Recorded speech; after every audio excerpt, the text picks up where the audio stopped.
2020 may be defined by the disastrous COVID-19 pandemic, but we can't forget that it is a year that saw ThesisGate make many great strides. 2021 has just started, but ThesisGate has won many victories on the judicial front in both Taiwan and the UK.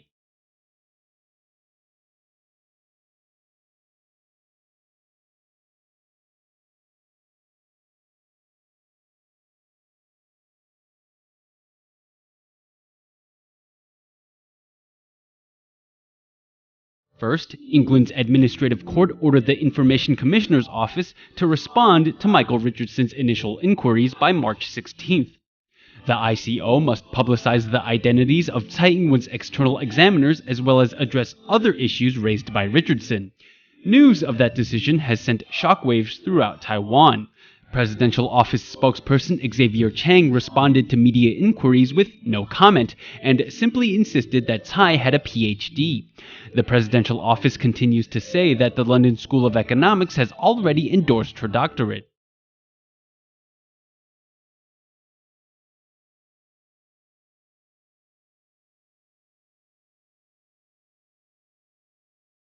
However, Michael Richardson informed us that the University of London has asked the courts to extend its deadline to March 24th.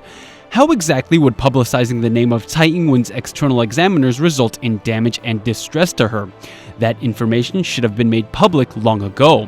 And yet, the University of London continues to dodge and evade, going so far as to hire the second largest law firm in the UK to consult on the matter?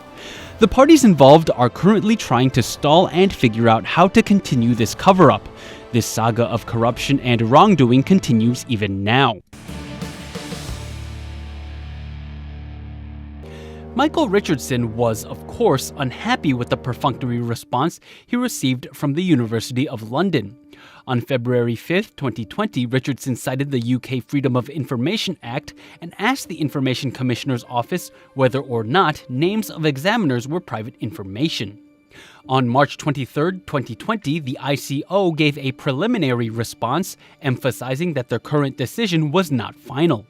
The ICO agreed with the University of London's decision not to provide names of Tsai's examiners, saying it was indeed private information. The ICO member handling Richardson's case, Cressida Woodall, wrote the following. The requested information is associated with an individual in a private and personal capacity.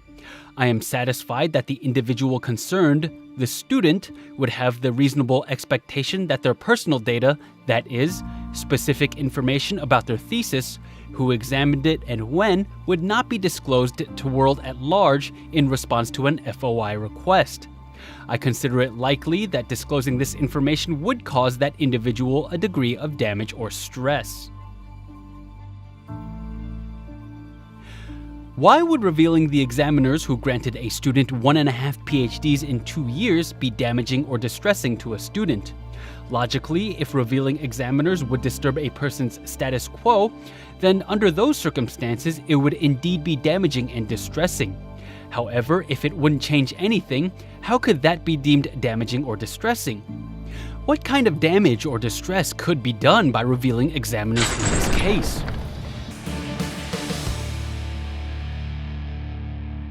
这个论文当年是35年前的论文所以当时的做法有它的做法嘛那如果你以现在的眼光去看过去的，那当然就说你或许有一些要问的问题，但是基本上我们都处理论文都按照当时的规定在处理的了When addressing public concerns, Tsai constantly takes shelter behind the reasoning that rules were different 35 years ago. However, Dr. Huan Lin recently made an important discovery. He managed to unearth a similar memo from 1984 addressed to another student. On the surface, Tsai's memo doesn't differ too much from the one Dr. Lin found, except for one crucial detail. Tsai's memo does not have a signature. The other memo bears the signature of Mrs. G.F. Roberts, a school official. Tsai's memo is also missing a notary signature.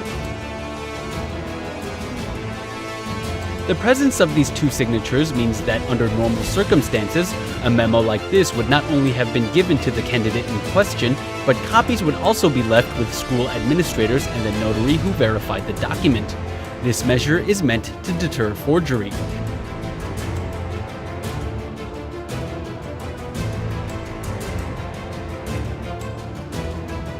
What's the takeaway here?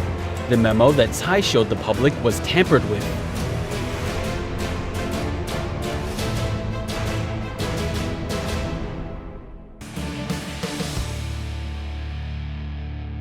In August and September of 2019, Dr. Huan Xilin and Dr. Xu Yongtai were the first people in 35 years to take a look at Tsai's supposed thesis. They were only allowed to look at the thesis under strict rules. No photographing, no drinking water, no audio recording. They weren't even allowed to bring in a pen. They had to read the thesis in a designated spot under the watchful eye of library staff. Without the author's expressed consent, the thesis could not be borrowed.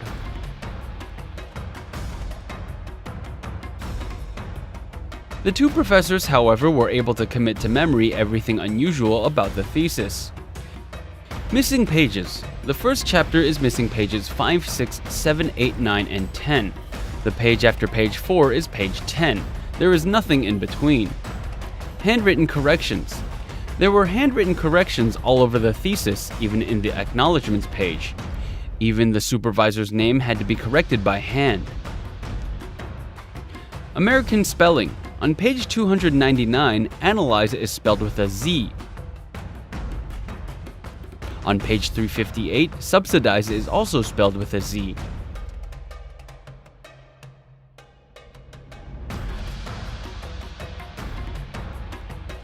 No conclusion. The end of each chapter has a conclusion. There are 10 in total. However, there is no conclusion for the work as a whole.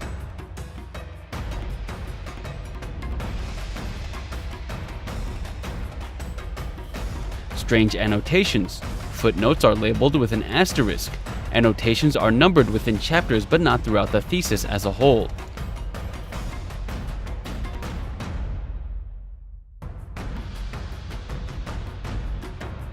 The thesis refers to the author as this candidate, implying that sections that do mention the author are in fact taken from outlines and notes.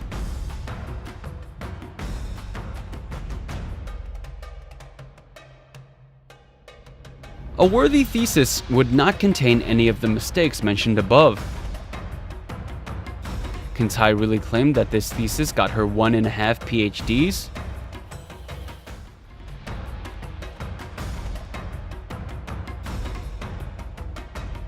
In the 1980s, Tsai Ing-wen returned to Taiwan from the United Kingdom. Within half a year of her return, she published 7 articles in local periodicals. All 7 of Tsai's publications in these journals have been proven to be excerpts from her thesis, translated into Chinese. However, the mistakes that were in her thesis are also present in those articles. Nevertheless, the bigger issue here is Tsai's blatant self-plagiarism.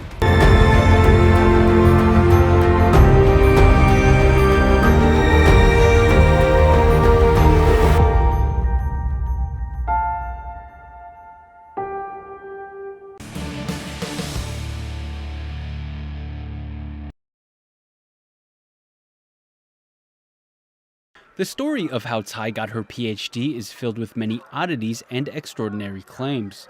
Details of Tsai's doctoral education came largely from her 2011 autobiography. 我礼拜三拿到这本书，然后我要去高雄拍片的时候，我就在高雄，在这个地方。我觉得最精彩的一个部分是，他拿到博士了，在伦敦拿振兴学院的博士之后，这很棒了吧，对不对？他到街上去。 看到一个音响店，上面有4个英文单字 Hi-Fi， 他很高兴跟他同学讲，我的随身听跟他同一个牌子。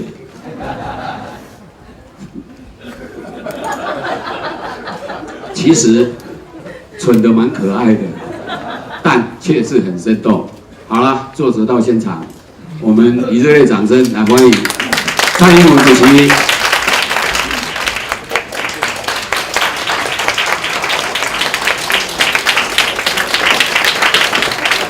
你们团队太龟毛了，这个书来来往往的期间太久了啦，所以要不要先请你讲一下这本书的动机，下来动机，要讲简短一点，不然等一下。可不可以看一下我的谈餐？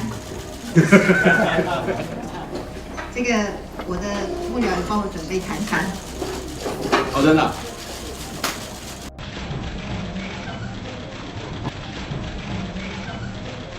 不会有人说不要闹了，就是这本书关于你自己，干嘛还要谈餐？对。这本书是被逼出来的，诚实的讲了哈。我没有意思要出这本书，我一点意思都没有，是我的幕僚逼我的。啊，他们的意思是说，你如果自己不讲，别人帮你讲更糟，所以那就逼我自己讲。啊，有非常多的那个影像的东西，当然很多部分我觉得我会很羡慕，比如他写到某些部分，我会很羡慕。其实我最羡慕的部分是哪一部分，你知道吗？不知道。你在伦敦政经学院念书的那个阶段，其实那是非常生硬的一个阶段，但是他写得非常好。我有一段正在看的过程中，我觉得我要是蔡英文多好，那哪不会有命啊？当然他没有那种智慧哈。Famed director Wu Nianzhen hosted the release event for Tsai's autobiography. Wu said throughout the event that he was envious of Tsai's time at the London School of Economics.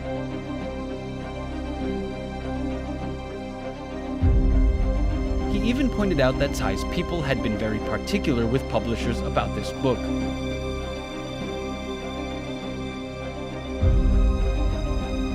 However, a key moment came when Wu asked Tsai to introduce some of the pictures in the book. During the release event, not one picture from the London School of Economics was talked about.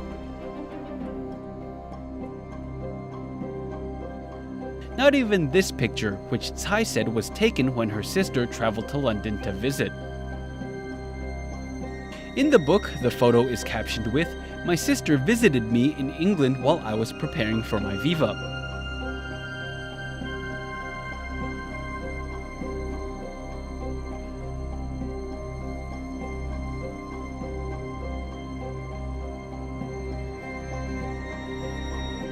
That's what Tsai's organization dictated to the publisher.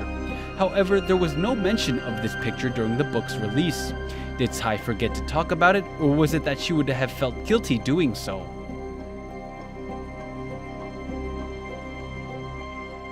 Tsai's doctoral viva is one of the most important aspects of ThesisGate.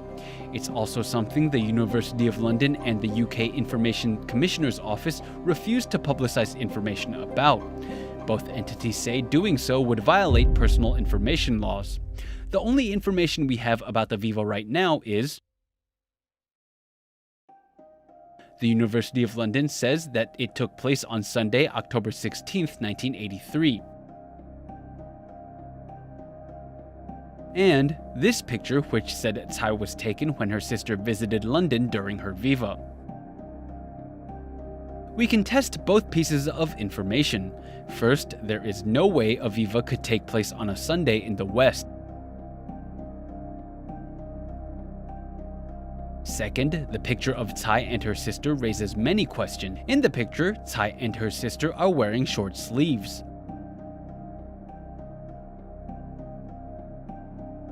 A netizen going by the username omoto_tw on the online forum Mobile01 pointed out a few problems. On October 22nd, 1983, a nuclear disarmament march took place in London. Pictures from the march show participants wearing large coats and scarves.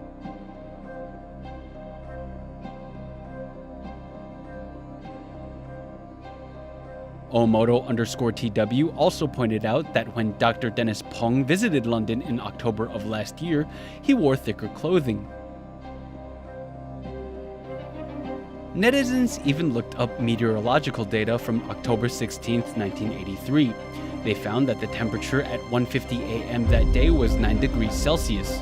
The highest temperature that day occurred at 10:50 a.m., registering a brisk 13 degrees Celsius.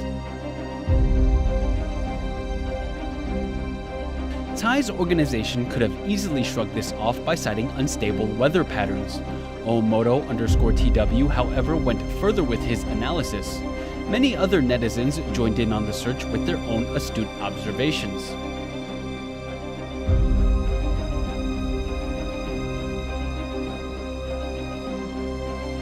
The car behind Tsai is configured for right-hand traffic. Cars in the UK are configured for left-hand traffic. The streetlights looked like ones used in America. In 2 short days, netizens came to the conclusion that the picture of Tsai and her sister was taken outside of the Cathedral Church of St. Paul in Boston, USA. Netizens compared Tsai's picture to photos of St. Paul's Cathedral and found that the stairs, streetlights, and back wall patterns in both pictures matched. However, a netizen found a picture of the cathedral from 1982 and compared it to Tsai's picture. The 1982 photo confirms that Tsai's picture was taken in Boston, not London.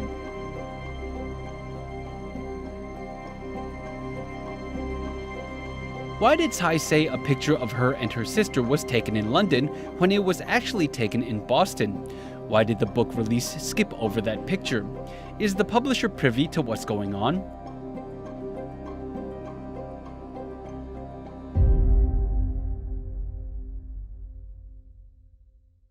Or is this picture just one entire lie? This picture of Tsai and her sister is the only one in the entire book that is said to depict London. There isn't another one.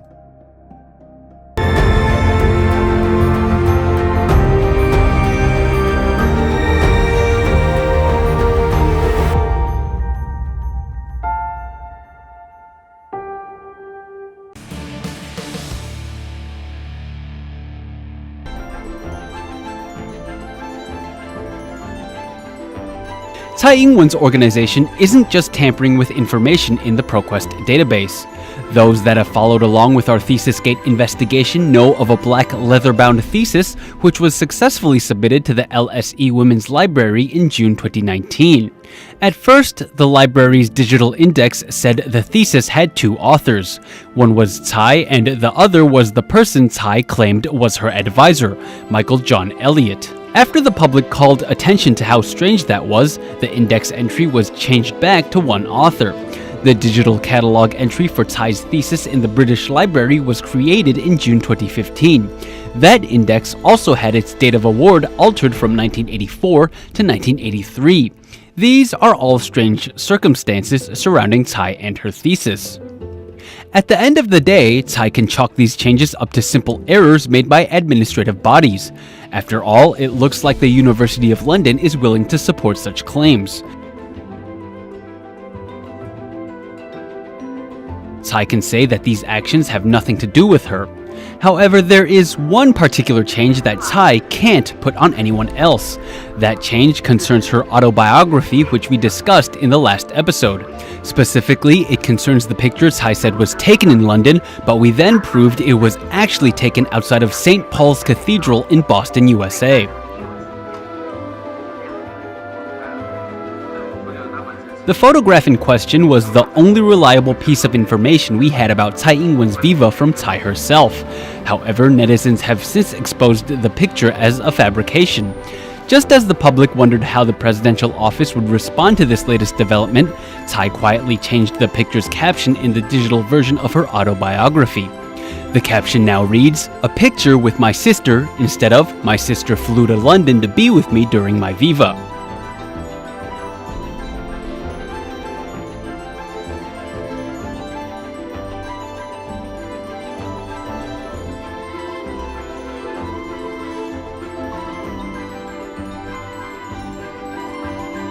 This is unbelievable. Tsai Ing-wen changed the contents of her autobiography in broad daylight. This action is tantamount to Tsai admitting that the photo was not taken in London. The original photo caption is just another lie that can be added to the pile. Should we be surprised? After all, the presidential office is no stranger to such manipulation. At this point, altering information in an autobiography seems like small potatoes.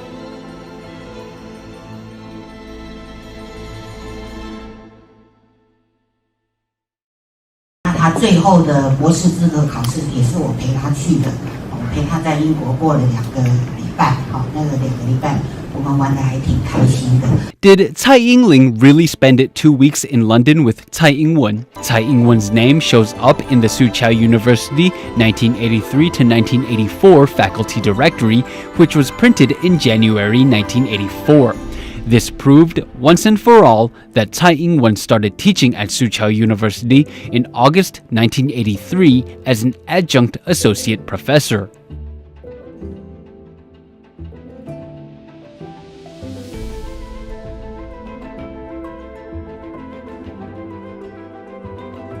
If Tsai Ing-wen was teaching at Soochow University in August 1983, then how could she have been in London writing a thesis or preparing for a viva? Will the presidential office now tamper with Soochow University's faculty directory? ThesisGate could have been over a long time ago had Tsai not sealed away her teaching career records. If we could see those documents, we'd be able to piece together what happened all those years ago in 1983. Lin Huan's master's thesis debacle and the 1983 to 1984 Soochow University faculty directory will be hard to explain. Even now, the presidential office has nothing to say. No response. The University of London is still observing the tide from faraway England. They're looking to see if any of the evidence in Taiwan intersects with anything in England. However, we urge the University of London to comply with our efforts to expose Tsai Ing-wen. Tsai's firewall will only weaken over time. Truth and justice are at hand, and they are inevitable.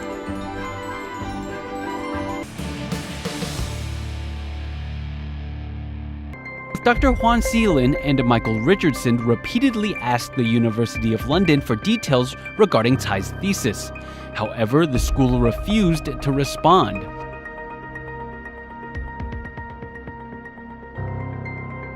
Questions asked include: Tsai's student record indicates she did not pay tuition in 1983 or 1984. Furthermore, that record indicates Ing-wen Tsai WD from course on October 11, 1982. Can a person receive a PhD at the school under such circumstances? If so, have other similar instances occurred at the University of London? According to our investigation, Michael John Elliott left the London School of Economics and Political Science at the beginning of 1983 to assist Margaret Thatcher's campaign to become Prime Minister. Furthermore, he never once published work relevant to international trade or law. Is it possible for Michael J. Elliott, a bachelor's holder, to advise a PhD candidate? Have other PhD candidates at the London School of Economics and Political Science had advisors with similar credentials? According to a response the University of London gave to the Information Commissioner's Office, Ing-wen Tsai's viva took place on October 16, 1983. That date falls on a Sunday. Do vivas take place on Sundays? Who were Tsai's internal and external examiners? Why would divulging their identities result in damage and distress on Tsai's part?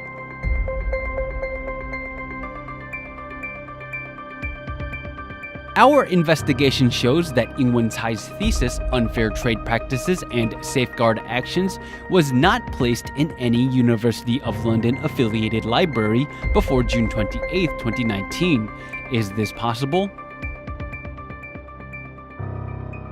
According to the London School of Economics and Political Sciences rules regarding theses, a candidate's thesis can be held in private for at most 2 years. Why is it that Ing-wen Tsai's thesis can go 35 years without going public?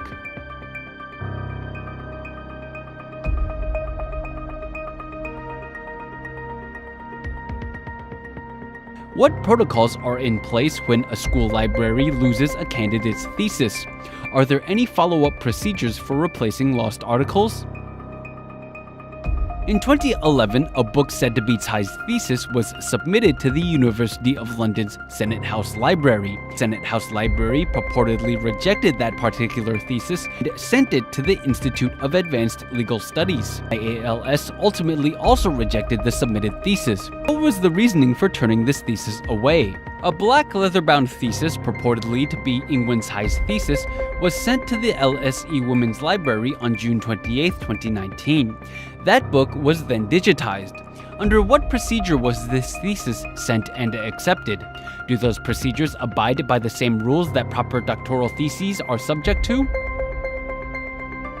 According to a document published by the British Library, Ing-wen-Tsai's thesis, Unfair Trade Practices and Safeguard Actions, was entered into the Ethos database in June 2015. Under what protocol was this entry created? On October 8, 2019, the University of London released a statement on its In the Press webpage. The statement was titled LSE Statement on PhD of Dr. Tsai Ing-wen. Which department at the University of London authorized this statement? According to the University of London's rules regarding replacement degree certificates, a statutory declaration or proof of loss is required to apply for a new diploma. Did Ing-wen-Tsai submit the relevant documents to obtain her replacement diplomas in 2010 and 2015? In August 1983, Ing-wen-Tsai was already a lecturer at Taiwan's Soochow University. How is it possible that Ing-wen-Tsai submitted a doctoral thesis and completed a viva during that time?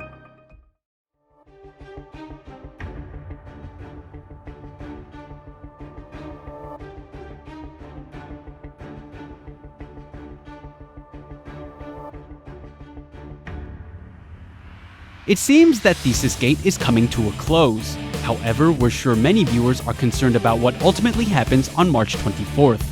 Our friends who seek the truth have nothing to worry about. Our efforts will not be in vain. We have accumulated more than enough evidence over the past year and a half. The UK is not the only place where ThesisGate is taking place. Efforts in America are underway as well. Forensic studies looking for traces of forgery are almost complete. If the University of London chooses to be on the wrong side of history on March 24th, then there is no need to worry. Continue to believe in us. We will take the fight wherever we need to in order to expose this treacherous scandal.